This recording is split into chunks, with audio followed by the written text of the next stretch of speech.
Assalamualaikum warahmatullahi wabarakatuh. Madayaw mayong adlaw kaninyong tanan. Magandang araw sa inyo lahat. The Philippines faces over 20 typhoons yearly. Last year's storms were stronger, and this year may be more unpredictable due to the increasing impacts of climate change.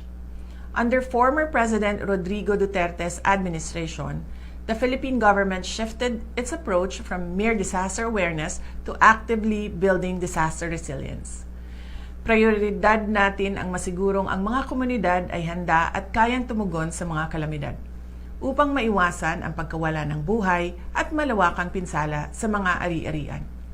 Ang ating kahandaan laban sa mga kalamidad ay ang pundasyon ng ating lakas bilang isang bansa.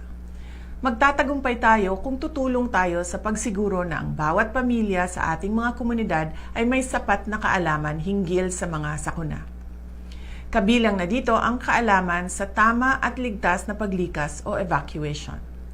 The Office of the Vice President's Pagbabago, a Million Learners and Trees campaign planted over 300,000 trees last year, creating natural shields from floods and landslides.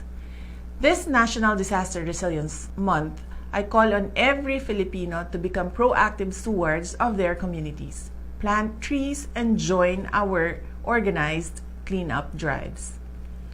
Turn on NDRRMC alerts. Build your family's emergency kit. Join earthquake drills. Know your nearest evacuation center.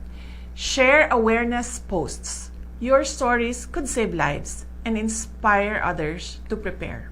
Mas marami pa tayong magagawa sa ating pakikipagtulungan sa isa't isa. Sa ating pagkilos, sa ating paghahanda, nariyan ang pangako ng isang ligtas at matatag na kinabukasan na maipamamana natin sa ating mga anak.